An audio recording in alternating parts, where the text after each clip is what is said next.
What's up, Geeksters? It's me, Omar from geeksterlabs.com, and today, guys, I'm super psyched because I finally got my hands on the Canon EOS R. So thank you, B&H Photo, for sending me this loaner review unit here. So I have to send this back to them within 30 days. So guys, I have very little time to crank out as much content and video as I can for this product. So make sure you subscribe to my YouTube channel if you're interested in learning about this, because I'm gonna be putting out a lot of videos for this. I'm gonna be doing the unboxing today. I'm gonna be doing a full physical tour of every single inch of this camera. I'm gonna give you guys sample footage, sample video. We'll do any kind of videos you guys want. Put them down in the comments below. Let me know if there's a specific type of video you want me to show. Of course, it's gonna all culminate in the full review of the EOS R from Canon. So that's enough talking about that. Just letting you guys know what kind of content is coming down the pipe. So let's get into this product and let me show you guys what comes inside the box and give you my first impressions of the Canon EOS R. All right, guys, so let's check out and see what's inside the box. So first off, we have, what is this? Warranty information. We got our manual right here. Nice thick manual. I'm sure it's in a bunch of different languages. After that, we have what looks like a, yes, so this is a USB Type-C cable, so that's very nice. That's also gonna offer, obviously that'll offer some high data rates, and we can be able to transfer video very easily with that type of cable. And it looks like we have a set, like a clamp here for the different ports and plugs that go on the side of the camera. I guess probably to make sure that those ports and plugs don't get like messed up or overly bent. So that's what that little bracket right there is for. We have the charger for the battery, and it looks like, yes, so this is the kind that plugs right into the wall. It does not have to have the other separate piece that plugs into the bottom. I hate having those. This is one complete piece. Just plug it straight into the wall and charge the battery up, and then we have the battery right over here. And I believe this one is a, it's like an 1800 milliamp battery.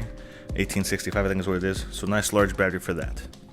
All right, next level down, we have, looks like the lens hood for the camera, for the lens. So that's always nice that they include a lens hood in there in case, I tend to use lens hoods pretty frequently.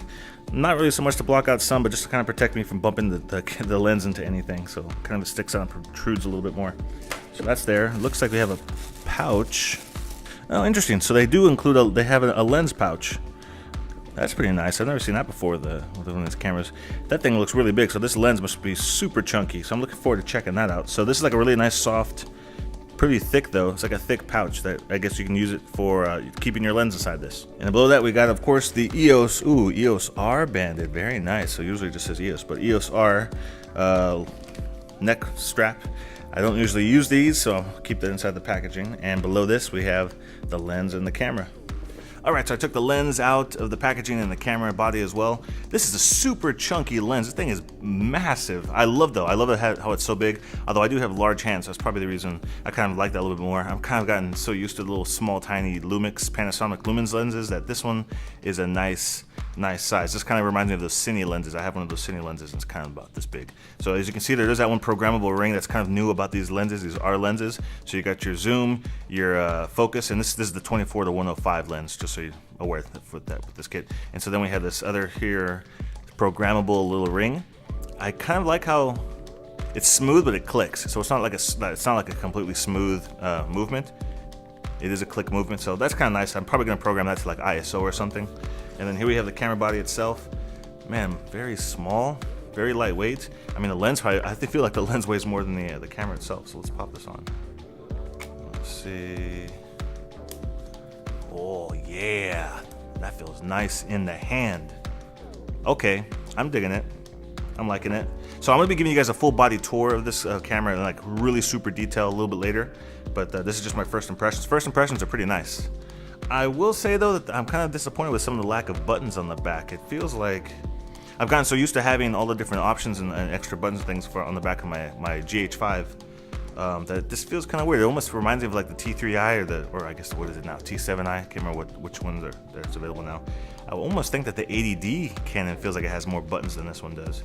The switches are a little bit different. The on switches, that's a different thing. LCD, that's a little different than some of the other ones I've seen before. So yeah, minimal buttons, which is interesting. I guess there's obviously a touch screen, but I don't know. That's kind of interesting to me. But everything else seems to be pretty similar to what you would expect from a Canon camera. The weight's not too bad, but it definitely has some heft to it. Man, that lens is massive. I'm liking that lens, so I'm looking forward to shooting with this. This is a f4 lens, so I'll probably be doing a lot of testing footage and doing some shots outside. And I'll be giving you guys some sample footage of that as well after I get a chance to play with it a little bit though. But so far I'm pretty impressed by the quality of it. It feels like a solid camera. Not too heavy, but it definitely feels solid in the hand. I'm kind of interested to see how it's going to be while using these buttons, although there are some programmable buttons and things that you can swap out and maybe make it a little bit easier to use. But yeah, right off the bat, I'm kind of disappointed by the lack of buttons on the back of this. So we'll see if that changes after I've played with it for a little bit. So that is the full unboxing and first impressions of the EOS R. So that wraps up this video. So if you want to check out some of my other Canon EOS R videos, I got more videos I'm going to start posting here out to the side, make that really easy for you guys to find. If you want to subscribe to my YouTube channel, click on my face to be alerted to all my future Canon EOS videos I'm going to be putting out on the channel as well. So that's it for me today, and I'll see you guys in the next video review.